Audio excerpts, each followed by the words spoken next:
Hi guys, welcome to my YouTube channel Sony Education Institute. मी Shashi Soni, lecturer political science. तो बच्चों, आपके exam आ रहे हैं। अभी पॉलिटिकल साइंस का एग्ज़ाम है, अभी आने वाला है। तो आप लोग अभी तैयारी कर रहे होंगे उसके लिए। तो बच्चों, मैं आपको आज कुछ इम्पोर्टेंट क्वेश्चंस बता रही हूँ। एक हम इम्पोर्टेंट क्वेश्चन विद सॉल्यूशन मैं आपको आज बता रही हूँ। तो ये आप इसे रिवाइज करेंगे और इसको सारे को एक बार ट्राई करके देखेंगे। तो मैं आई होप कि तुम इसे कर लोगे और आपको शायद क्या पता इसमें से ही कुछ आ भी जाए एग्ज़ाम में और आप अच्छे से क्वेश्चन पेपर सॉल्व करके आओ। तो बच्चों, हम ये जैसे पता ही है आपको कि 3 आपके सेक्शंस में बटा हुआ था पेपर। तो आपका ये खंड आ है। तो हम इसे पहले हम शुरू कर देते हैं बिना विदाउट डिले। तो पहला तुम्हारा क्वेश्चन इसमें क्या है, खंड आ का। इसमें ये योग्यता आधारित प्रश्न होते हैं। और पहला क्वेश्चन है, एक ध्रुवीय विश्व से क्या अभिप्राय है। तो इसका उत्तर क्या है, उत्तर भी साथ में दिया हुआ है, जिससे आपको कहीं से सॉल्व ढूंढना ना पड़े और आप इसी में ही इसमें से ही साथ साथ आप लर्न भी कर लो। तो ये आपके लिए बहुत अच्छा तरीका है बच्चों। तो इसलिए आप लोग ध्यान से पढ़िए और आपको एक तो समझ लीजिए, एक क्वेश्चन पेपर आपका रिवाइज हो गया और काफ़ी कुछ आपको पूरे कोर्स में से रिवीजन आपका हो जाएगा। तो फर्स्ट क्वेश्चन है, एक ध्रुवीय विश्व से क्या अभिप्राय है। एक ध्रुवीय मतलब विश्व में सत्ता का एक केंद्र ध्रुव में होना क्या कहलाता है। एक ध्रुवीय विश्व मतलब मीन्स क्या होता है इसका, कि सारे विश्व की एक महाशक्ति होना। विश्व में एक ध्रुवीय का मीन्स उसके चारों तरफ ही सारा विश्व, सारे विश्व के देश उसके चारों तरफ ही घूमेंगे। तो इसका मीन्स है कि वो उसका ही ज़्यादा प्रभाव उस देश का है, कि महाशक्ति पूरे विश्व में केवल एक महाशक्ति है। जो जैसे हमारे आजकल हमारे विश्व में कौन सा है, संयुक्त राज्य अमेरिका। तो एक ध्रुवीय विश्व से क्या अभिप्राय, आप इतना ही आंसर लिखेंगे, विश्व में सत्ता का एक केंद्र होना। कि विश्व में केवल एक महाशक्ति का होना। पहले 2 थी महाशक्तियां हमारे द्वितीय विश्व युद्ध के बाद, लेकिन अब केवल एक ही रह गई है। सोवियत संघ का विघटन हो गया है 1991 में। तो अब दूसरा क्वेश्चन है अथवा करके। अथवा मीन्स इसका या तो ये करो या ये। बर्लिन की दीवार को कब गिराया गया। तो कब गिराया गया, 1989 में गिराया गया। सेकंड क्वेश्चन है आपका, दक्षिण एशिया के उस देश का नाम लिखिए जहां पर पहले सल्तनत हुआ करती थी, मीन्स जहां पे राज शासन था। तो कौन सा था ऐसा देश, मालदीव। नेक्स्ट क्वेश्चन है आपका, यूरोपीय संघ के ध्वज में 12 सितारे किसका प्रतीक हैं। आपने देखा ही है, जो यूरोपीय संघ का ध्वज है उसमें ऐसे बालियां बनी हुई हैं और उसमें 12 सितारे बने हुए हैं। तो किस चीज का प्रतीक है वो, पूर्णता, एकता और समग्रता का प्रतीक है। नेक्स्ट क्वेश्चन है, निषेध अधिकार या वीटो पावर से क्या अभिप्राय है। आपको बार बार पूछा जाता है वीटो पावर का वो यूज़ करते हैं 5 देश यूनाइटेड नेशंस में। तो उसका मीन्स क्या है, तो उसका मीनिंग है, संयुक्त राष्ट्र संघ की सुरक्षा परिषद में 5 स्थायी सदस्यों को किसी भी प्रस्ताव पर निषेध करने का अधिकार प्राप्त है। उसे निषेध अधिकार या वीटो पावर कहा जाता है। मीन्स जब संयुक्त राष्ट्र संघ होता है, यूनाइटेड नेशंस ऑर्गेनाइजेशन है, उसकी सुरक्षा परिषद में 5 स्थायी सदस्य हैं। कौन कौन से हैं, कौन कौन से सदस्य हैं बेटे, ब्रिटेन, फ्रांस, अमेरिका, रूस और चाइना। ये 5 सदस्य जो हैं, जो इसके 5 स्थायी सदस्य हैं। अगर कोई भी प्रस्ताव उसमें लाया जाता है, तो अगर वो इसमें से एक भी देश उस प्रस्ताव को नहीं मानता है, निषेध मीन्स अगर नहीं मानता है, वो उसे मना कर देता है, तो उस प्रस्ताव को नहीं माना जाता है। उस प्रस्ताव को पर आगे बहस नहीं होती है, उसे रद्द कर दिया जाता है। तो इस अधिकार को, मना करने के अधिकार को वीटो पावर कहा जाता है, निषेध अधिकार या वीटो पावर कहा जाता है। नेक्स्ट आपका क्वेश्चन है, नीति आयोग के पदेन अध्यक्ष कौन है। नीति का आयोग आपको पता ही है, योजना आयोग की जगह जो नीति आयोग बनाया गया हमारा 2015 में। तो उसके अध्यक्ष कौन होते हैं, भारत के प्रधानमंत्री नीति आयोग के पदेन अध्यक्ष हैं। उसके अध्यक्ष प्रधानमंत्री होते हैं। नेक्स्ट क्वेश्चन है, शांतिपूर्ण सहअस्तित्व के 5 सिद्धांतों पर हस्ताक्षर करने वाले नेता कौन थे। जब शांतिपूर्ण सहअस्तित्व किया गया था तो हमारी विदेश नीति में, तो उस पर 5 हमारा कौन सा सिद्धांत लागू किया गया था? पंचशील का सिद्धांत। और उस पर हस्ताक्षर करने वाले नेता कौन कौन थे उसमें, उस समय कौन कौन थे? एक तो 5 सिद्धांतों पर हस्ताक्षर करने वाले नेता, प्रथम भारत के प्रथम प्रधानमंत्री जवाहरलाल नेहरू और चीन के प्रमुख चाउ एन लाई थे। उस समय चीन के प्रमुख कौन थे? चाउ एन लाई। उस समय हमारे देश में बहुत मित्रता थी, भारत चीन भाई भाई कहा जाता था। अब नेक्स्ट क्वेश्चन है, क्षेत्रीय दल किसे कहते हैं? अब क्षेत्रीय दल किसे कहते हैं बच्चों? जब क्षेत्रीय आकांक्षाएं एक आंदोलन का रूप ले लेती हैं तो उस आंदोलन को का जो संगठन चला रहा होता है वह उस क्षेत्र की क्षेत्रीय पार्टी या क्षेत्रीय दल का रूप ले लेता है। क्षेत्रीय आकांक्षाएं एक आंदोलन का रूप ले लेती हैं जब, तो क्या होता है? उस समय जो आंदोलन का संगठन चला रहा होता है उस क्षेत्र की क्षेत्रीय पार्टी या क्षेत्रीय दल को क्षेत्रीय दल कहा जाता है। नेक्स्ट क्वेश्चन है हमारा,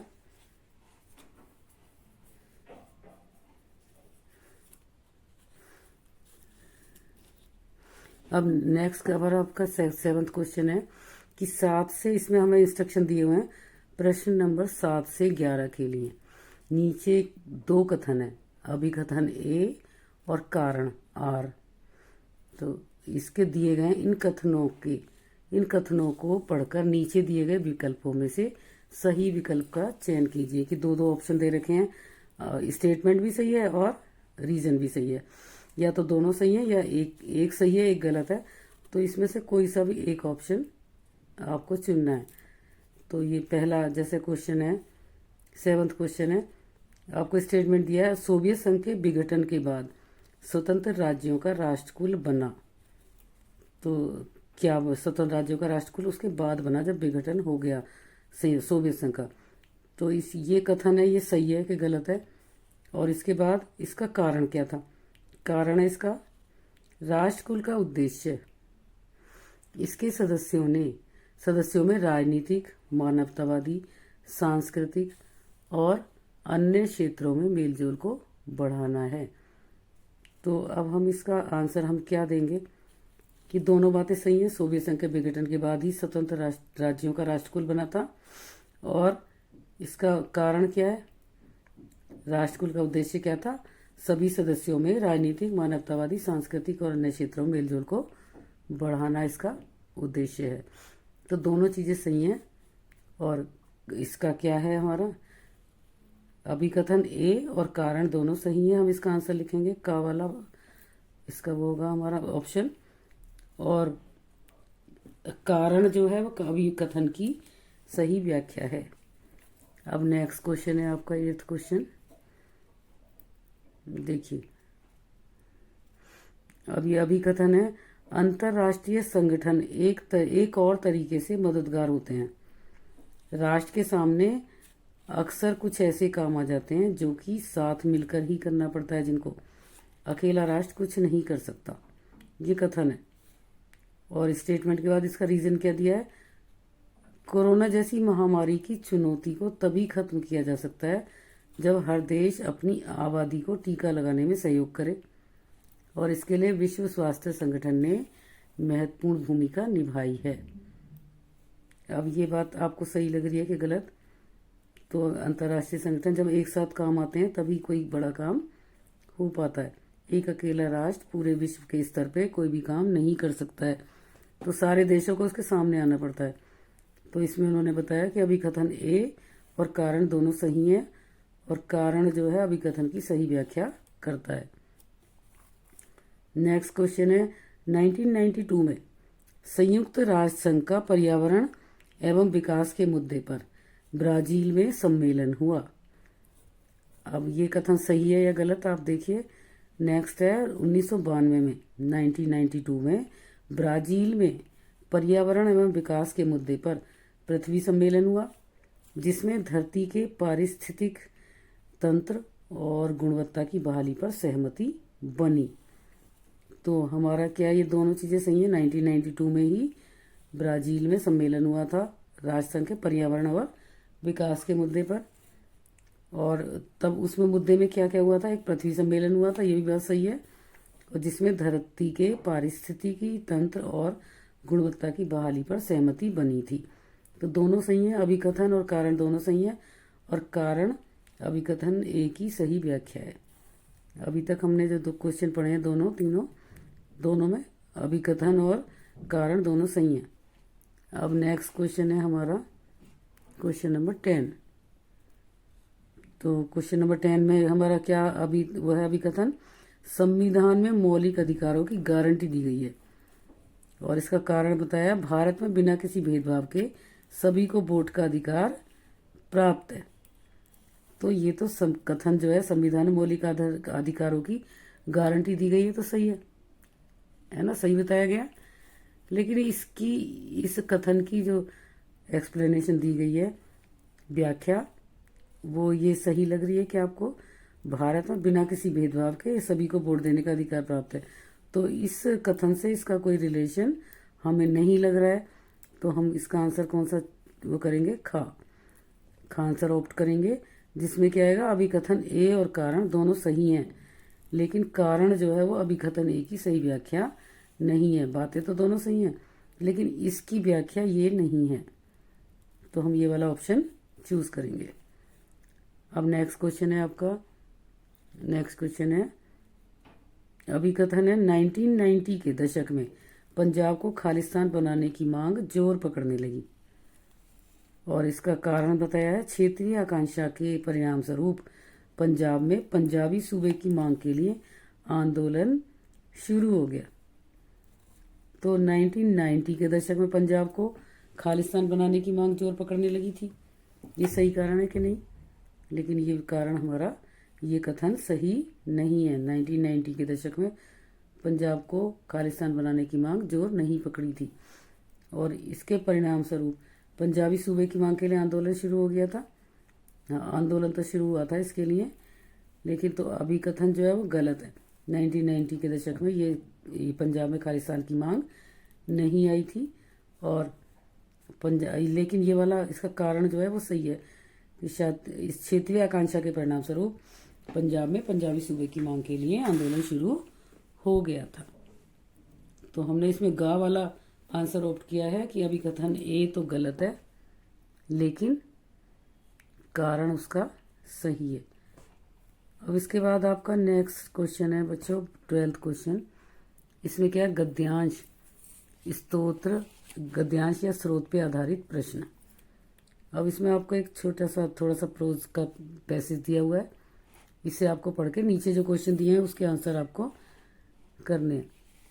तो इसमें क्वेश्चन आपके कौन से आएंगे, देखिए पढ़िए इस चैप्टर। इसमें क्या है, गद्यांश, कांग्रेस पार्टी के आधिकारिक उम्मीदवार की हार से पार्टी का टूटना तय हो गया। कांग्रेस अध्यक्ष ने प्रधानमंत्री को अपनी पार्टी से निष्कासित कर दिया। पार्टी से निष्कासित प्रधानमंत्री ने कहा कि उनकी पार्टी ही असली कांग्रेस है और 1969 के नवंबर तक सिंडिकेट की अगुवाई वाले कांग्रेस खेमे को कांग्रेस ऑर्गेनाइजेशन ओ और इंदिरा गांधी की अगुवाई वाले कांग्रेस खेमे को कांग्रेस रिक्विजनिस्ट या आर कहा जाने लगा। तो इन दोनों के आपको नाम पता चल गया। ओ का के मीन्स क्या होता है कांग्रेस में, ऑर्गेनाइजेशन, और आर का मीन्स है कांग्रेस रिक्विजनिस्ट। तो आपने देख लिया कब का है ये आपका कब का आ रहा है, इसमें वर्णन है ये जब कांग्रेस में सिंडिकेट और इंदिरा गांधी वाली कांग्रेस में आपस में मतभेद हो गया था और वो कांग्रेस दो पार्ट में बट गई थी, टूट गई थी। तो इसमें हमें क्या आ रहा है, इसमें इसके क्वेश्चन क्या पूछे हैं। पहला क्वेश्चन है उपर्युक्त गद्यांश, हमें पहले 2 बार पढ़ना है और हमें ये पता चल जाता है कौन से चैप्टर से है, क्योंकि हमने पहले से पढ़ा हुआ होता है। तो पहला क्वेश्चन है उपयुक्त गद्यांश कौन से निर्वाचन की ओर संकेत करता है। तो इसमें ऑप्शन दे रखे हैं, दूसरा आम चुनाव 1957 या तीसरा आम चुनाव 1962, चौथा आम चुनाव 1967 या भारत के राष्ट्रपति का चुनाव 1969। अब हम कैसे लगाएंगे इसका आंसर, देखिए इसमें खुद ही दिया हुआ है चैप्टर में 1969 के नवंबर तक ये इसमें दिया हुआ है, टाइम दिया हुआ है, टाइम पीरियड, तो हम इसके अकॉर्डिंग ही इसका आंसर चुन लेंगे। और इसका आंसर होगा हमारा भारत के राष्ट्रपति का चुनाव। उस समय कौन सा राष्ट्रपति का चुनाव हो रहा था? हमारा भारत के राष्ट्रपति का चुनाव हो रहा था 1969 का। तो उस समय का ये वर्णन किया गया है, उस निर्वाचन की ओर संकेत करता है। इसके बाद इस चुनाव में कांग्रेस का आधिकारिक राष्ट्रपति प्रत्याशी कौन था? तो कौन था उस समय? कांग्रेस ने आधिकारिक राष्ट्रपति प्रत्याशी किसको किया था? एन संजीव रेड्डी, बीबी गिरी, फखरुद्दीन अली अहमद या ज्ञानी जैल सिंह। तो कौन किसको हमने चुना था? इसमें से किसमें से चुना था हमने? जो कांग्रेस ने आधिकारिक राष्ट्रपति किसको करा था? एन संजीव रेड्डी को। लेकिन इंदिरा गांधी ने किसको किया था? बीबी गिरी को। तो उन्होंने सारे उसको भी जारी कर दिया था अपनी पार्टी के लोगों को कि बीबी गिरी को ही वोट दी जाए, और वही जीते थे बाद में। लेकिन आधिकारिक तौर पर राष्ट्रपति प्रत्याशी कौन था? एन संजीव रेड्डी थे। तो हमें यही आंसर लिखना है, एन संजीव रेड्डी। नेक्स्ट क्वेश्चन है आपका, कांग्रेस अध्यक्ष ने किस प्रधानमंत्री को अपनी पार्टी से निष्कासित कर दिया? तो कौन कौन से थे हमारे प्रधानमंत्री? लाल बहादुर शास्त्री, इंदिरा गांधी, मोरारजी देसाई या गुलजारी लाल नंदा। तो बच्चों हमें कौन सी किसको किया था? कांग्रेस किसको अपनी पार्टी से निष्कासित किया था? इंदिरा गांधी को, क्योंकि उन्होंने अपनी अलग पार्टी बना ली थी। नेक्स्ट क्वेश्चन है आपका, निम्नलिखित में से कौन सिंडिकेट के नेता नहीं है? सिंडिकेट तो आपको पता ही है, कांग्रेस के जो प्रमुख मंत्री थे उनमें से जो प्रमुख नेताओं का जो एक समूह था उसे सिंडिकेट कहा जाता था, और वो लोग अपनी ही बातें मनवाते थे, अपने ही रूल्स लागू करवाते थे। तो कह रहे हैं उनमें से कौन कौन नेता? 6 थे उनके सिंडिकेट नेता। तो उनमें से कौन सा नेता? एक तो के कामराज, ये भी थे, एस.के. पाटिल, अतुल्य घोष और इंदिरा गांधी। तो कौन नहीं था इनमें? ये तीनों तो थे, और ये इंदिरा गांधी नहीं थी, ये सिंडिकेट की नेता नहीं थी, क्योंकि सिंडिकेट के नेता जो है इनके खिलाफ ही रहते थे, इनसे इनका मतभेद रहता था। तो हम इसका आंसर लिख देंगे घ, इंदिरा गांधी। बच्चों क्वेश्चन पेपर में आपको ये सबसे ज़्यादा ध्यान रखना है, इंपॉर्टेंट बात है कि आप क्वेश्चन नंबर सही लिखेंगे और ऑप्शन भी सही लिख के आएंगे, तभी आपको मार्क्स मिलेंगे, अदरवाइज आपको मार्क्स नहीं मिल पाएंगे। क्योंकि गलत ऑप्शन पे वो इसका मीन्स है कि आपने दूसरे क्वेश्चन का आंसर दिया है, और उसमें टीचर को उसके आधार पे नहीं दिया जाता है कि वो आपके आइडिया के आधार पे कि नहीं बच्चे ने लिखा ये आंसर ये गलत लिख दिया है, इसके आधार पे मार्क्स नहीं दिए जाते हैं। क्योंकि 12th क्लास में बच्चे जो है बड़े होते हैं और इतना उन्हें समझ होनी चाहिए जिससे कि वो अपना क्वेश्चन पेपर ठीक से पढ़कर उसे सॉल्व कर सकें। तो हमेशा क्वेश्चन नंबर और उसका आंसर का ऑप्शन नंबर बिल्कुल करेक्ट आपको चूज करना है। अब नेक्स्ट क्वेश्चन है आपका, भारत के दिए गए राजनीतिक रेखा मानचित्र में ABCD के रूप में इन्हें चिन्हित किया गया 4 राज्यों को। नीचे दिए गई जानकारी के आधार पर राज्यों की पहचान कीजिए और अपनी उत्तर पुस्तिका में उनके सही के नाम के साथ साथ उपयोग की गई जानकारी की संबंधित क्रम संख्या और संबंधित अक्षर निम्नानुसार प्रारूप के अनुसार लिखिए। बच्चों मैप आ गया आपका। तो मैप का आपको पहले भी मैंने एक बार बताया, वीडियो भी डाला है। इसमें आपको मैप को फाड़ के उस पर नहीं लगाना है, क्वेश्चन पेपर के साथ अटैच नहीं करना है, केवल आपको ये जो तालिका नीचे दी हुई होती है उस तालिका बनानी है और टेबल के आधार पर इसके आंसर आपको देने हैं। तो इसमें 4 राज्य बताए हैं, भारत का नक्शा दिया है, 4 राज्य बताए हैं, उसमें 4 राज्य चिन्हित किए गए हैं। पहला A, B, C और D, 4 ये राज्य चिन्हित किए गए हैं, और इनके आधार नीचे उन्होंने कुछ जानकारी दी है, उसके आधार पर इन राज्यों को पहचान कर लिखना है कि कौन सा राज्य कौन सा है। तो आपका पहला क्वेश्चन है इसमें, लोकनायक जयप्रकाश नारायण ने संपूर्ण क्रांति का आह्वान किस राज्य से किया था? तो हमारे कौन से थे? असम, बिहार, पंजाब और गुजरात। तो हमने कौन से राज्य से किया था? आपको अच्छे से पता है, लोकनायक जयप्रकाश नारायण ने संपूर्ण क्रांति का आह्वान कहाँ से शुरू हुआ था? बिहार से। तो बिहार कहाँ है इसमें? हमारा कौन सा है बिहार? अब देखो, बिहार इसमें कहाँ बना हुआ है हमारा, यहाँ, ठीक है, सी पे। तो हम लिखेंगे सी, क्रम संख्या फर्स्ट क्वेश्चन, और हम सेकंड पे डालेंगे हम ये राज्य का नाम क्या होगा, बिहार। ऑप्शन कौन सा है उसका, सी। तो हम लिख देंगे बिहार का सी, और क्वेश्चन आ गया आपका। अब ये आपका नेक्स्ट क्वेश्चन है, पूर्व प्रधानमंत्री पीवी नरसिंह राव किस राज्य से थे। अब वो किस राज्य से थे, आंध्र प्रदेश, बिहार, तमिलनाडु और केरल। अब इसमें आपको 4 ऑप्शन भी दिए हुए हैं, अदरवाइज वैसे आपको नहीं भी दिए जाते हैं। तो इसका नेक्स्ट क्वेश्चन है आपका, कहाँ से थे वो। नेक्स्ट क्वेश्चन है का, आंध्र प्रदेश से थे पूर्व प्रधानमंत्री जो कांग्रेस के थे, और 1990 के दशक में जो बने थे, 92 में, 93 में, नहीं 94 में बने थे, और इन्होंने आंध्र प्रदेश से रिलेटेड थे। तो हम लिख देंगे का। अब आंध्र प्रदेश कहाँ है, मैप में कहाँ दिया है, कौन से नंबर से दिया गया है, ये इसका चिन्ह दे रखा है डी। तो हम इसके आगे लिख देंगे डी। ये आपका second serial number, question number second, और आपका जो राज्य का नाम होगा आप कैसे देंगे उसमें, ये दे देंगे डी उसका ऑप्शन, और राज्य का नाम लिख देंगे तब आंध्र प्रदेश। अब नेक्स्ट क्वेश्चन है आपका, किस राज्य के हाई कोर्ट ने इंदिरा गांधी के लोकसभा निर्वाचन को अवैधानिक करार दिया। अब किस राज्य के हाई कोर्ट ने दिया था इंदिरा गांधी के लोकसभा निर्वाचन को अवैधानिक, तो हमारे कौन से थे, पंजाब, दिल्ली, उत्तर प्रदेश और मध्य प्रदेश। तो इसका आंसर हमारा कौन सा है, गा वाले का है, फोर्थ क्वेश्चन है हमारा मध्य प्रदेश। तो मध्य प्रदेश के हाई कोर्ट ने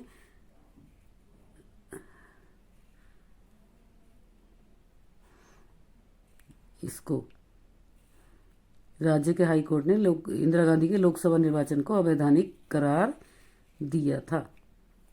तो आपका यहीं पे इसका आंसर होगा, नहीं इसमें बेटे गलत दे रखा है, हमें इसका आंसर है दिल्ली, इसमें दिल्ली दिया हुआ है। तो दिल्ली के हाई कोर्ट ने इंदिरा गांधी के लोकसभा निर्वाचन को अवैधानिक करार दिया था, और हम इसमें ऑप्शन लिखेंगे ए, और राज्य का नाम होगा दिल्ली। इसके बाद नेक्स्ट क्वेश्चन है आपका, 25 जून 1975 को किस राज्य के रामलीला मैदान में केंद्र सरकार के खिलाफ विशाल प्रदर्शन हुआ। तो कौन कौन से के खिलाफ हुआ था, बिहार, दिल्ली, तमिलनाडु, हरियाणा। तो हमें इसके क्वेश्चन आंसर दिए, हमारा कहाँ पे था, दिल्ली में ही हुआ था। तो दिल्ली के रामलीला मैदान में 25 जून 1975 को केंद्र सरकार के खिलाफ विशाल प्रदर्शन हुआ था। तो हम इसमें आंसर लिख देंगे दिल्ली, और ये हमारा आंसर उत्तर प्रदेश का हो जाएगा। अब नेक्स्ट क्वेश्चन है, देखो मैप में ये हमारा ये जो हाई कोर्ट वाला है ये इंदिरा गांधी का बी होगा, और ये सी हमारा बिहार का है पहला, ए का दिल्ली आ गया हमारा। तो दिल्ली के रामलीला मैदान में केंद्र सरकार के खिलाफ, और नरसिंह राव हमारे आंध्र प्रदेश से थे। अब नेक्स्ट क्वेश्चन हम देखते हैं, नीचे दिए गए गद्यांश का ध्यानपूर्वक अध्ययन कीजिए और निम्नलिखित प्रश्नों के उत्तर लिखिए।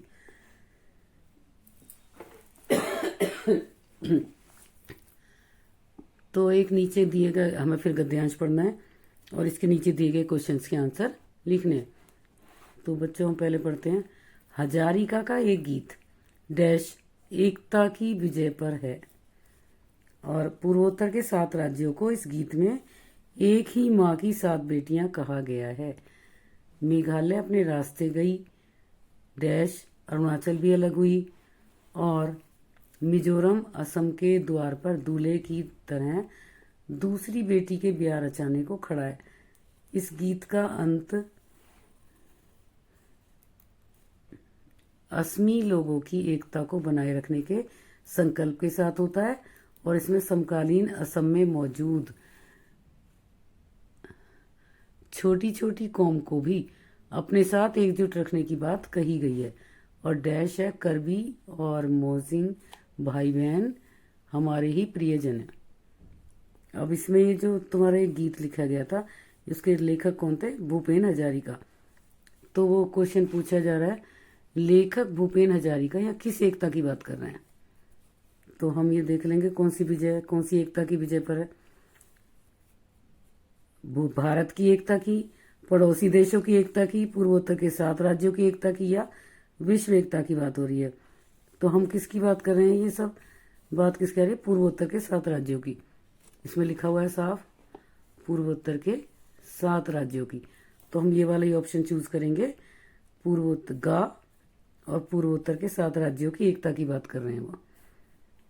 नेक्स्ट है, पुराने असम राज्य से अलग करके पूर्वोत्तर के कुछ राज्य क्यों बनाए गए। क्यों बनाए गए, क्षेत्रीय मांगों को पूरा करने के लिए, पूर्वोत्तर के समुचित विकास के लिए, पूर्वोत्तर के संतुलित विकास के लिए, या उपर्युक्त सभी।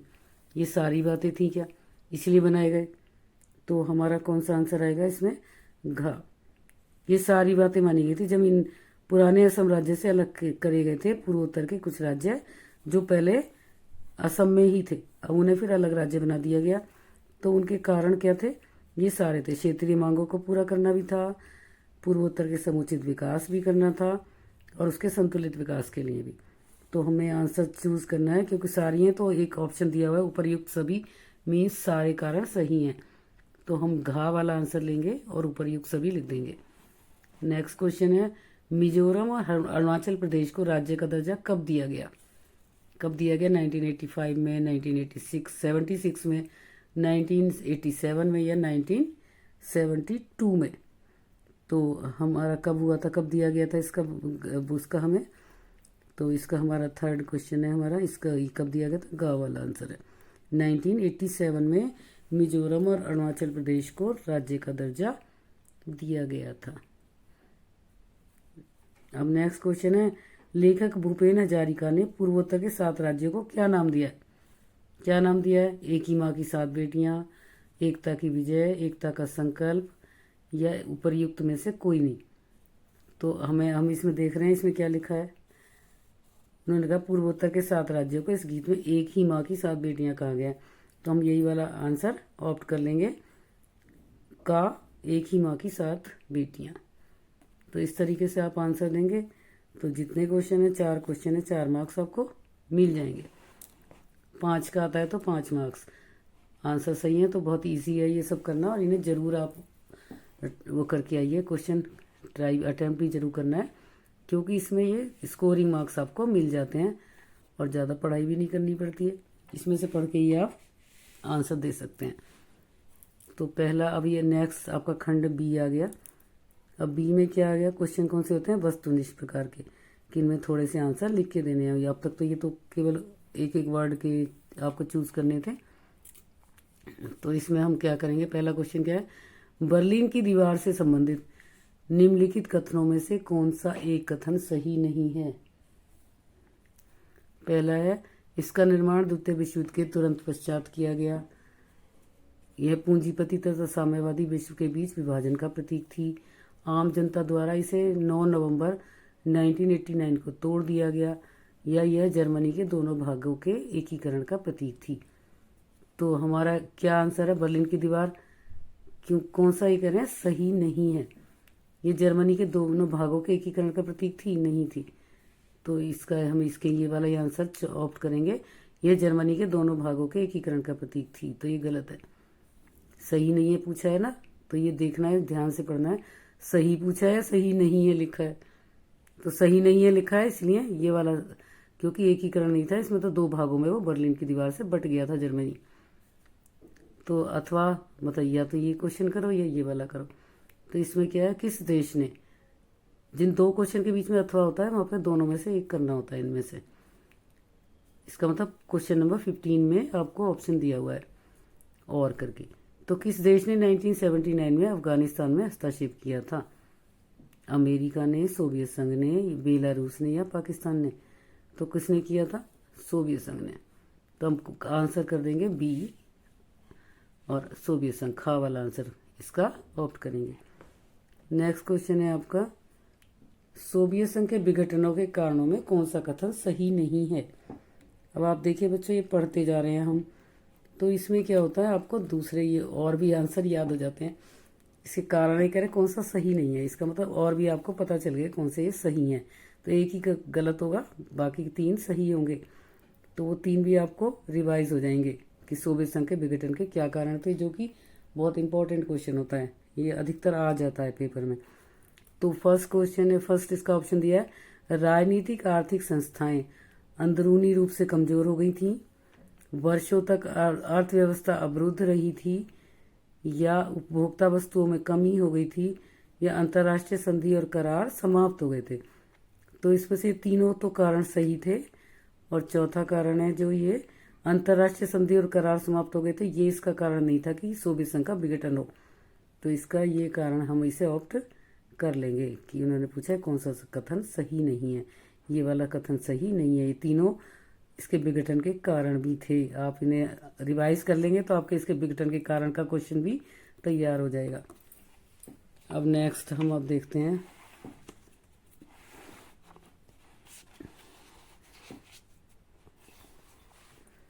अब नेक्स्ट क्वेश्चन देखिए। अब इसमें भी अथवा का ऑप्शन दिया हुआ है।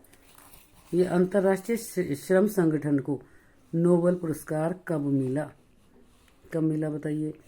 अब इसमें ऑप्शन दिए हैं 1819 में, 1719 में, या 1969 में, या 1945 में।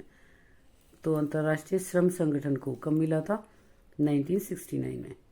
तो इसका आंसर आप गा वाला ऑप्ट कर लेंगे। 1969 में अंतर्राष्ट्रीय श्रम संगठन को नोबेल पुरस्कार मिला था। एक नेक्स्ट क्वेश्चन है, स्टैच्यू ऑफ यूनिटी किस भारतीय नेता से संबंधित है। आपने अभी सुना ही होगा, स्टैच्यू ऑफ यूनिटी अभी बना है, तो ये किस भारतीय नेता से संबंधित है, किसकी यूनिटी है, किसकी स्टैच्यू बनी है वहाँ पे। नेताजी सुभाष चंद्र बोस, सरदार भगत सिंह, सरदार वल्लभ भाई पटेल और सरदार हुकुम सिंह। तो किसकी वहाँ पे स्टैच्यू बनी है, सरदार वल्लभ भाई पटेल की। वो स्टैच्यू ऑफ यूनिटी उन्होंने एकता की थी, 565 देसी रियासतों को भारत में विलय करवाया था। और ये कहाँ बनी हुई है बच्चों, अहमदाबाद, गुजरात के अहमदाबाद क्षेत्र में, अहमदाबाद के पास ही वहाँ पे स्टैच्यू ऑफ लिबर्टी यूनिटी बना हुआ है। और वहाँ पर बहुत बड़ी एक मूर्ति बनी हुई है सरदार वल्लभ भाई पटेल की, और वो थे भी गुजरात के ही। और वहाँ पर एक उनका सरदार परियोजना, एक डैम भी है जो उनका एक सपना था, तो उसके सामने की तरफ उनका मुंह करके बनाया हुआ है, वहाँ पे खड़े हैं वो, और जिससे कि वो अपना सपना साकार होते हुए देख रहे हैं कि वो डैम भी बन गया है, और वो डैम बनाना चाहते थे, सरदार परियोजना थी। अब नेक्स्ट है आपका, यूनिसेफ की स्थापना किसके द्वारा की गई थी। यूनिसेफ संयुक्त राज्य अमेरिका के, संयुक्त राष्ट्र महासभा के, संयुक्त राष्ट्र सचिवालय, या यूएसएसआर। तो आप बताइए कौन सा था। यूनिसेफ किसकी एक स्थापना है, जो किससे, शिक्षा से संबंधित है। यूनिसेफ बच्चों से संबंधित है। तो क्या है वो, किसने बनाई, संयुक्त राष्ट्र महासभा ने। जो हमारा यूनाइटेड नेशंस ऑर्गेनाइजेशन है, यूएनओ, तो उसकी एक शाखा है ये संयुक्त राष्ट्र महासभा। तो उसने ही यूनिसेफ की स्थापना की थी कि विश्व के पूरे बच्चों के लिए उनके स्वास्थ्य की देखभाल की जाए। नेक्स्ट क्वेश्चन है आपका क्वेश्चन नंबर 18। अंतर्राष्ट्रीय श्रम संगठन का मुख्यालय कहाँ स्थित है। तो कहाँ स्थित है इसका, पेरिस फ्रांस, या न्यूयॉर्क संयुक्त राज्य अमेरिका, जिनेवा स्विट्जरलैंड, या वॉशिंगटन संयुक्त राज्य अमेरिका। तो इसका आंसर कहाँ पे है हमारा, जिनेवा स्विट्जरलैंड में। अब नेक्स्ट है, हरियाणा और गुजरात निम्नलिखित के में से कौन से मूल राज्यों के अंग थे। आपको पता है जब हमारा देश आज़ाद हुआ था तो केवल 14 ही राज्य थे, 14 स्टेट्स थे केवल, और बाद में वो टूट टूट कर इतने सारे बन गए हमारे 28 स्टेट्स। तो किसका थे ये हरियाणा और गुजरात, मूल राज्य कौन से थे इनके अंग, हिमाचल और पंजाब, पंजाब और बम्बई, या हिमाचल और बम्बई, या राजस्थान और यूपी। तो गुजरात हमारा कहाँ आता है, ये पंजाब और बम्बई, हरियाणा पंजाब के साथ था, और गुजरात। तो हमारा कौन सा आंसर हुआ इसका, हरियाणा गुजरात। किन मूल राज्यों के अंग थे वो, पंजाब और बम्बई के। अब मुंबई कहते हैं उसे, जब बम्बई कहते थे। नेक्स्ट क्वेश्चन है आपका, राष्ट्र निर्माण, भारत के राष्ट्र निर्माण में कौन से तत्व बाधा डालते हैं। जब हम राष्ट्र निर्माण की बात करते हैं तो कौन से तत्व ऐसे होते हैं जो बाधा डालते हैं उसमें, अनपढ़ता, अनपढ़ता मतलब अशिक्षा, बेरोजगारी, जातिवाद और उपयोग सभी। तो ये सारे ही कारण, जब कोई हम राष्ट्र निर्माण करते हैं तो अगर ये भी चीज़ें हैं सब, तो इनसे बाधा आती है राष्ट्र निर्माण करने में। तो ऊपरयुक्त सभी वाला हम ऑप्शन इसमें से ले लेंगे। अनपढ़ता, बेरोजगारी और जातिवाद, तीनों कारण है। भारत के प्रथम चुनाव आयुक्त कौन थे? सुकुमार सेन, रामविलास, सरोजनी या बी कुमार? तो कौन थे? सुकुमार सेन। ये अच्छे से याद कर लेना, ये क्वेश्चन बहुत आ जाता है। अमृता प्रीतम का किस भाषा से संबंध रहा है? हिंदी, उर्दू, मलयालम या पंजाबी? इनको पुरस्कार मिला हुआ है साहित्य का, ज्ञानपीठ पुरस्कार मिला हुआ है अमृता प्रीतम को। तो ये कौन सी भाषा से संबंध रहा है उनका? पंजाबी से। अब नेक्स्ट क्वेश्चन है, वर्ष 2000 में अस्तित्व में आने वाला राज्य कौन सा है? मतलब 2000 में कौन सा राज्य बना? झारखंड, नागालैंड, तेलंगाना या अरुणाचल प्रदेश? तो आपका कौन सा बना था इसमें? झारखंड। हमारा इसका आंसर है झारखंड। झारखंड 2000 में बना था, जो बिहार से टूट के ये झारखंड बना था। अब इसके बाद है, 2 पार्ट हो गए थे इसके बिहार के। नेक्स्ट क्वेश्चन है, 1944 में उद्योगपतियों का एक बड़ा तबका एकजुट हुआ और इस समूह ने देश के नियोजित अर्थव्यवस्था चलाने का एक संयुक्त प्रस्ताव तैयार किया, जिसे क्या कहते हैं?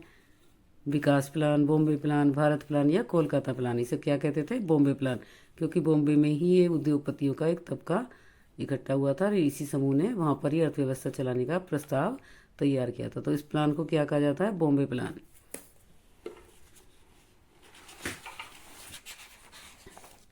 अब नेक्स्ट क्वेश्चन हम देखते हैं, इसका 24 क्वेश्चन है, दूसरी पंचवर्षीय योजना में किस क्षेत्र पर अधिक जोर दिया गया? तो दूसरी हमारी पंचवर्षीय योजना चलाई गई थी जब हमारा देश आज़ाद हुआ, उसके बाद 1950 के बाद। तो उसमें हर योजना में एक क्षेत्र पर जोर दिया गया था। तो दूसरी में किसको दिया था? पहली में कृषि को दिया गया था, दूसरी में खनन क्षेत्र, उद्योग तंत्र, व्यापार और उद्योग क्षेत्र। तो हम दूसरी में किस पे दिया गया था? उद्योग क्षेत्र पे जोर दिया गया। पहली में कृषि पे उन्नति की गई, कृषि पे काम किया गया, और दूसरी पंचवर्षीय योजना में तो इसमें हमारा कौन सा आया? उद्योग क्षेत्र। अब नेक्स्ट क्वेश्चन है, भारत में एशियाई देशों का सम्मेलन कब आयोजित किया गया था? तो कब किया गया था? 1945 में, 46 में, 47 में या 48 में? तो कब किया गया था? 1947 में किया गया था एशियाई देशों का सम्मेलन। तो इसका आंसर यही है। नेक्स्ट है, दक्षिण पूर्व एशियाई संधि संगठन का उद्देश्य क्या था? दक्षिण पूर्वी एशियाई संधि संगठन का उद्देश्य क्या था? इन्होंने दक्षिण पूर्व के जो एशियाई देश थे, इन्होंने एक संधि संगठन तैयार किया था। तो उसका उद्देश्य क्या था? पूंजीवादी की विस्तारवादी नीति को रोकना, दक्षिण पूर्व एशियाई देशों का विकास करना, या साम्यवाद की विस्तारवादी नीति को रोकना।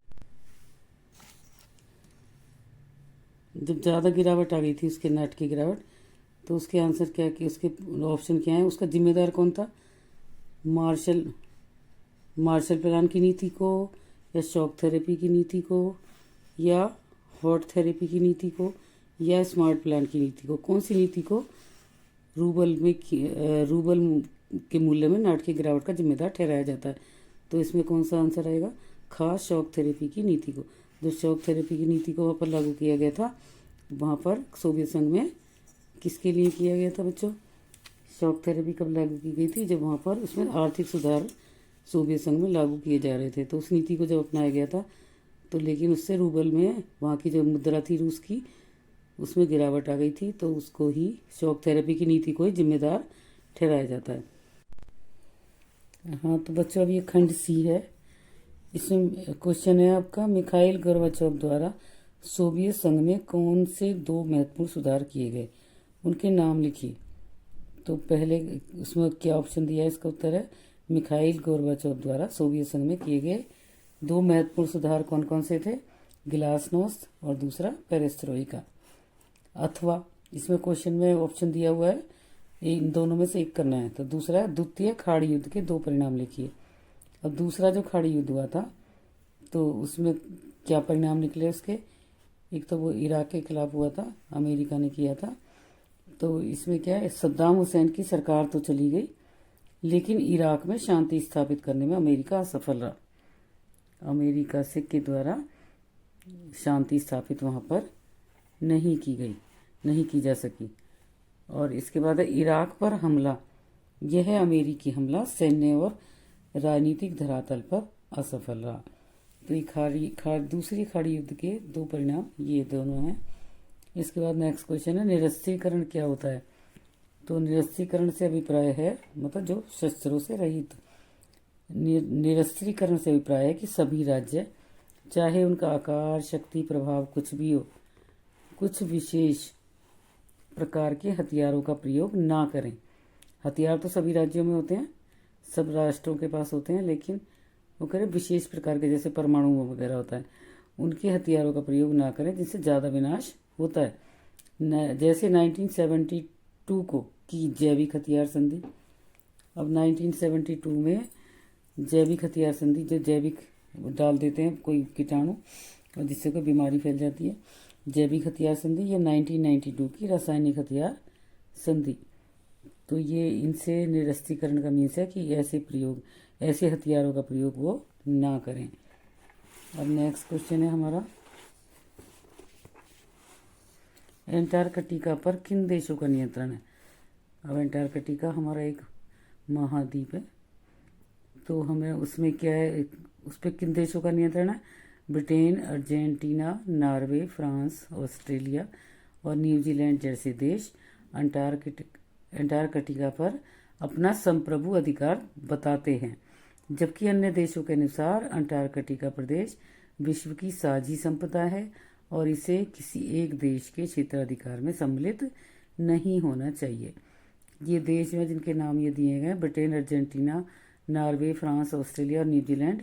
ये अपना अधिकार जताते हैं, अपना नियंत्रण जताते हैं, लेकिन ये एक साझी संपदा है विश्व की और इस पर किसी एक देश का नहीं पूरे विश्व का इस पर अधिकार है। लेकिन अगर नाम देना है तो इन देशों के नाम आप दे सकते हैं। राष्ट्रीय विकास परिषद क्या है। नेक्स्ट क्वेश्चन है इसके कार्यों का वर्णन कीजिए। राष्ट्रीय विकास परिषद क्या है। ये है राष्ट्रीय विकास परिषद मतलब NDC means national development committee. इसकी स्थापना प्रथम पंचवर्षीय योजना के प्रारूप में की गई अनुशंसा के आधार पर भारत सरकार के कार्यकारी प्रस्ताव द्वारा अगस्त 1952 में हुई। और राष्ट्रीय विकास परिषद के कार्य क्या हैं, उसके कार्य कौन कौन से हैं।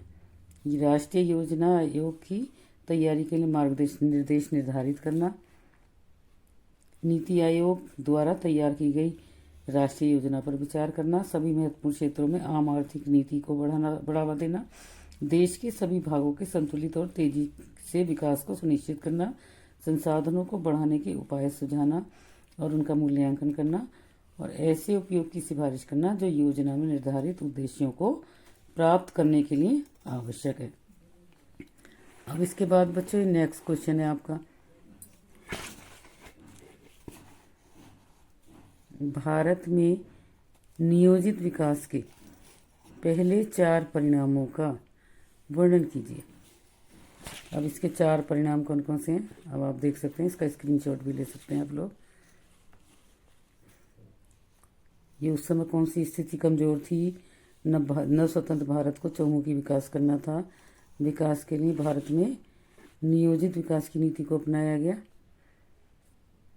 और नियोजित विकास के पहले चरण के परिणाम स्वरूप भारत के आगामी आर्थिक विकास की बुनियाद रखी गई।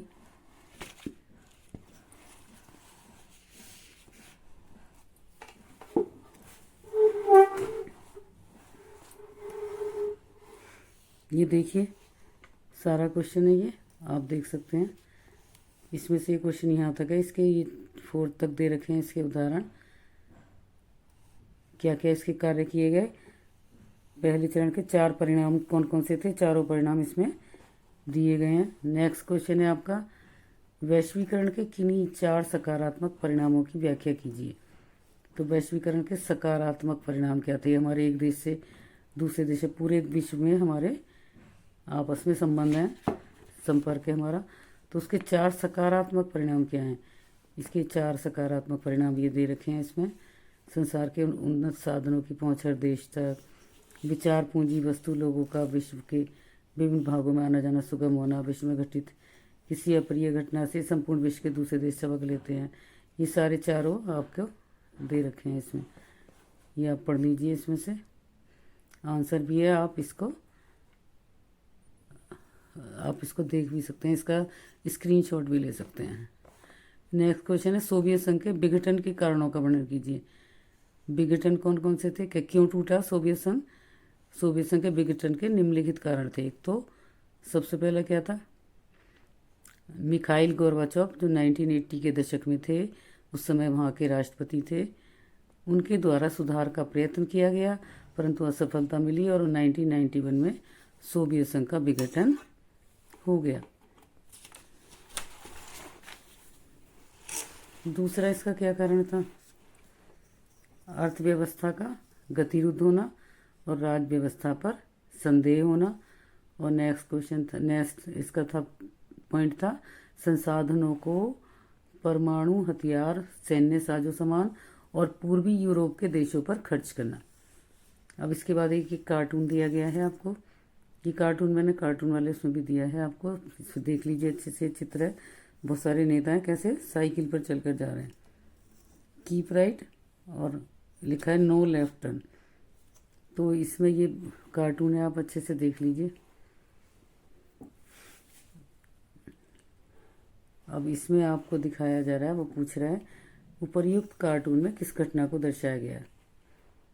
तो इसमें क्या दिखाया है, उपर्युक्त कार्टून में 1974 में गैर साम्यवादी दलों द्वारा एक संयुक्त मोर्चा गठबंधन बनाने की कोशिश को दर्शाया गया कि जो गैर साम्यवादी दल थे उन्होंने मिलकर एक अलग से अपना संयुक्त मोर्चा गठबंधन बनाने की कोशिश की थी। तो सारे नेता एक साथ जा रहे हैं, एक ही साइकिल पे जैसे बैठे जा रहे हो, तो ये आपको उसका ये सिंबल है। नेक्स्ट है, एसएसपी और बीकेडी का पूरा नाम लिखिए। अब एसएसपी पार्टी जो थी उसका क्या नाम था, समता समाज पार्टी, और बीकेडी का बहुजन किसान पार्टी। अब त्रिशंकु विधानसभा का क्या अर्थ है, वो कह रहे त्रिशंकु विधानसभा मीन्स जब किसी विधानसभा चुनाव में किसी भी एक पार्टी को बहुमत ना मिलकर मत 3 हिस्सों में बंट जाते हैं तब उसे त्रिशंकु विधानसभा कहते हैं। मतलब 3 उसके शंकु, मतलब 3 तरफ से वो लटक गई। तो ऐसी स्थिति में विभिन्न दल मिलकर गठबंधन सरकार का निर्माण करते हैं, तो उसे त्रिशंकु विधानसभा कहा जाता है। नेक्स्ट क्वेश्चन है, इस दौर में बनी राज्य सरकारों को संयुक्त विधायक दल की सरकार क्यों कहा गया। तो 1967 के विधानसभा चुनावों में कई राज्यों में किसी एक पार्टी को पूर्ण बहुमत नहीं मिला, इसलिए गैर कांग्रेस पार्टियों ने एकजुट होकर संयुक्त विधायक दल अपनाया, जिसे संयुक्त विधायक दल कहा गया।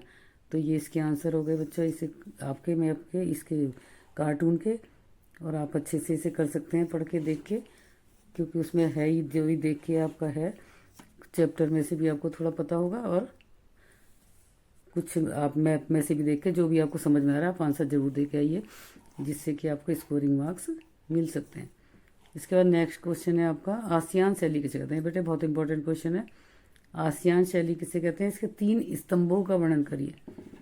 तो आसियान शैली क्या है, आसियान ने अनौपचारिक, टकराव रहित और सहयोगात्मक मेल मिलाप के द्वारा कार्य करने की पद्धति को अपनाया, और जिसे क्या कहते हैं, आसियान शैली कहा गया है। अर्थात अनौपचारिक विचार विमर्श करके, अनौपचारिक मीन्स कोई पूरे देशों के साथ ऑफिशियल मीटिंग ना करके, अनौपचारिक विचार विमर्श करके सहमति या सर्वसम्मति से किसी निर्णय तक पहुंचा जाए, ना कि बहुमत से लिए गए फैसले दूसरों पर थोप दिए जाएं, कि आपस में सबकी सुविधा उसको देखा जाए समस्या को, और उसे भी सॉल्व करने की कोशिश की जाए, और सबको जिससे उसका लाभ मिले, तो चाहे वो अनौपचारिक विचार विमर्श करना पड़े, उससे ही फैसला लिया जाए। तो आसियान के 3 स्तंभ कौन से, इसे आसियान शैली कहते थे, जो अनौपचारिक, टकराव रहित तो सहयोगात्मक मेल मिलाप द्वारा कार्य करने की पद्धति थी। अब इसमें इसके 3 स्तंभ कौन कौन से थे, आसियान सुरक्षा समुदाय, आसियान आर्थिक समुदाय और आसियान सांस्कृतिक सामाजिक और सांस्कृतिक समुदाय। अब इनके स्तंभों के बारे में बताया गया। आसियान सुरक्षा समुदाय क्षेत्रीय विवादों को सैनिक टकराव तक न ले जाने की सहमति पर आधारित है। आसियान आर्थिक समुदाय का उद्देश्य आसियान देशों का साझा व्यापार और उत्पादन आधार तैयार करना है तथा इस क्षेत्र के सामाजिक और आर्थिक विकास में मदद करना है। आसियान सामाजिक सांस्कृतिक समुदाय का उद्देश्य है कि आसियान देशों के बीच टकराव की जगह बातचीत और सहयोग को बढ़ावा दिया जाए। इसके बाद बच्चों एक नेक्स्ट क्वेश्चन आपका आ रहा है, सार्क संगठन की कोई 3 कमियों को उजागर करते हुए इस संगठन को प्रभावी बनाने के 3 सुझाव भी दीजिए। तो सार्क संगठन कौन सा था? जो दक्षिण एशियाई देशों का समूह। तो उसमें आप ये देख लीजिए, क्वेश्चन है इसका आंसर। इसे देखिए, ये क्वेश्चन है, इसकी कमियां कौन कौन सी हैं? 4 इसकी कमियां दे रखी हैं और इसको फिर प्रभावी बनाने के सुझाव भी दिए हुए हैं। तो ये भी है आपका, इसमें मुक्त व्यापार संगठन जिसे साफ्टा कहा जाता था उसे लागू करना, सेवा क्षेत्र, व्यापारी और पर्यटकों को दीर्घकालीन बहुउद्देश्य वीजा देना, सार्क देशों को व्यापारिक जहाज़ों को एक दूसरे के बंदरगाहों पर प्राथमिकता के साथ सुविधाएं प्रदान करना। नेक्स्ट क्वेश्चन है, भारत इजराइल संबंधों को समझाइए। अब भारत इजराइल संबंध क्या थे हमारे? 17 सितंबर 1950 को भारत ने इजराइल को आधिकारिक तौर पर मान्यता प्रदान की। ये सारा क्वेश्चन आप पढ़ लीजिए, इसमें से स्क्रीनशॉट भी ले सकते हैं आप और इसे लर्न कर लीजिए अच्छे से, ये भी काफ़ी इम्पोर्टेंट है। इसके बाद नेक्स्ट क्वेश्चन है आपका, यूरोपीय संघ की विशेषताओं को विस्तार से समझाइए। अब यूरोपीय संघ की क्या क्या विशेषताएं थीं आप ये सब देख लो, इसका क्या क्या रूप है, इसका अपना झंडा, गान, स्थापना दिवस, अपनी मुद्रा है, विदेशी संबंधों के लिए इसने अपनी साझी विदेश और सुरक्षा नीति अपनाई है और इसका झंडा सोने के 12 सितारों के घेरे के रूप में वहाँ के लोगों की पूर्णता, समग्रता, एकता और मेल मिलाप का प्रतीक है। ये इसकी विशेषताएं हैं सारी, जो कि एक क्वेश्चन इसमें पहले पूछा भी गया था मैप में, किसके 12 सितारों के जो घेरे हैं वो किस चीज़ का प्रतीक है। तो इसमें आंसर है आपका लोगों की पूर्णता, समग्रता, एकता और मेल मिलाप का ये प्रतीक है। इसके नेक्स्ट क्वेश्चन है आपके,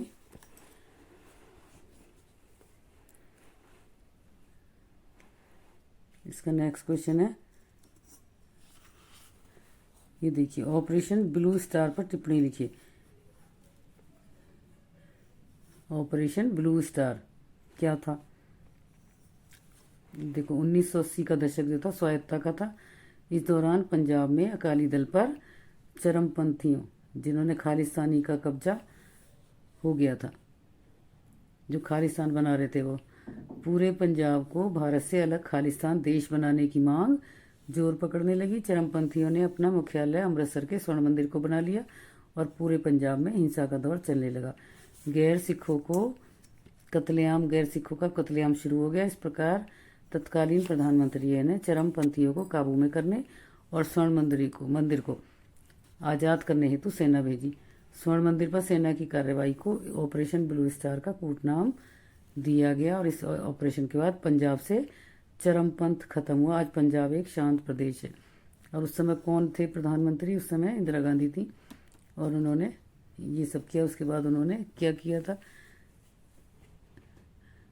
इसे पंजाब के लोगों ने इसे अपने उसे अपना गलत फील हुआ इस बात का कि उन्होंने हमारे स्वर्ण मंदिर पर कब्जा किया। उस पर उन्हें इस बात से भी वो नाराज़ हो गए कि स्वर्ण मंदिर पर सेना क्यों भेजी गई। तो बाद में उन्होंने क्या किया था, इंदिरा गांधी की डेथ हो गई थी, उसकी हत्या कर दी गई थी उनके अंगरक्षकों के द्वारा ही। अब नेक्स्ट क्वेश्चन है, 1975 के आपातकाल से मिले 3 प्रमुख सबक जो थे सीख, उनका विश्लेषण कीजिए। आपातकाल तो हो गया, आपने देखा कितना परेशान हुए सब लोग, नेता सारे, और उन्हें कितने कैसे कैसे लोगों ने वो किया, और उसके बाद इंदिरा गांधी की सरकार गिर गई, कांग्रेस सरकार। तो उसके सबक क्या मिले लोगों को? भारत में लोकतंत्र की पकड़ मजबूत है, ये आपको उससे सबक मिला। क्या मिला? वो कह रहे हैं कि भारत में 18 महीने के आपातकाल के बाद फिर लोकतंत्र वापस आ गया। आपातकाल से लोकतंत्र की ताकत व कमजोरियां उजागर हो गई। यह बात सामने आ गई कि भारत के विभिन्न दल व सामूहिक जनतांत्रिक मूल्यों पर विश्वास करते हैं। इस प्रकार आपातकाल का सबक यही है कि भारत में लोकतंत्र की नींव बहुत मजबूत है, उसे हटाया नहीं जा सकता। हमारे देश में लोकतंत्र हमेशा, जब से आज़ाद हुआ है देश, लोकतंत्र बहाल है। चाहे कोई भी परिस्थिति आ गई है, लेकिन फिर भी लोकतंत्र की ही जीत हुई है। लोकतंत्र से के द्वारा चुनी हुई सरकार ही प्रजा द्वारा बहाल रही है हमेशा, और आगे भी ऐसी ही उम्मीद है। नेक्स्ट है इसका दूसरा सबक कौन सा मिला? नागरिक अधिकारों के प्रति जागरूकता। आपातकाल में प्रत्येक नागरिक अपने अधिकारों के प्रति ज़्यादा सचेत हुआ। आपातकाल की समाप्ति के बाद अदालतों ने नागरिकों के अधिकारों की रक्षा में सक्रिय भूमिका निभाई। न्यायपालिका भी आपातकाल के दौरान नागरिक अधिकारों की रक्षा नहीं कर पाई थी, अब वह भी तत्पर हो गई है। तो आगे उन्होंने और ज़्यादा जागरूकता ले आई कि जो उस समय जो नहीं कर पाए थे वो अधिकारों की रक्षा, कि आगे के लिए ऐसा प्रावधान कर दिया जाए कि जिससे कि आगे भी नागरिक अधिकारों की रक्षा हो जाए, उसके लिए तत्पर हो गई है। अच्छा, अब है पुलिस का प्रशासन।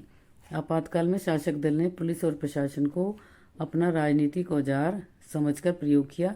ये संस्थाएं स्वतंत्र होकर काम नहीं कर पाई। ये समस्या आपातकाल के बाद भी समाप्त नहीं हुई, ये भी चल रही है, और ये हमने सबक लिया है उससे, आपातकाल से। तो इनके प्रति आगे हमारी सरकार काम करेगी। तो हमें सबक लेना है कि आपातकाल आगे ऐसी स्थिति पैदा ना हो। तो बच्चों, ये मैंने आंसर आपको बता दिया। पूरा प्रश्न पत्र है, आदर्श प्रश्न पत्र, इसे मैंने आपको सबको सॉल्व करके बताया। कुछ क्वेश्चंस हैं जिनके आंसर भी दे दिए, सॉल्व है, तो आप सब लोग इन्हें रिवाइज कर लीजिए। इम्पोर्टेंट क्वेश्चंस हैं। तो अगर आपको ये वीडियो पसंद आया हो तो आप लाइक और सब्सक्राइब भी कर लें, जिससे मेरे और भी वीडियो जो आएंगी उनका नोटिफिकेशन आपको मिलता रहे और आप उसे देख लें। और अपने दोस्तों को भी शेयर कर सकते हैं आप, अगर आपको अच्छा लगा तो मेरी तरफ से ऑल द बेस्ट। अच्छा पेपर करके आइए, अच्छे से तैयारी करिए। Thank you for watching.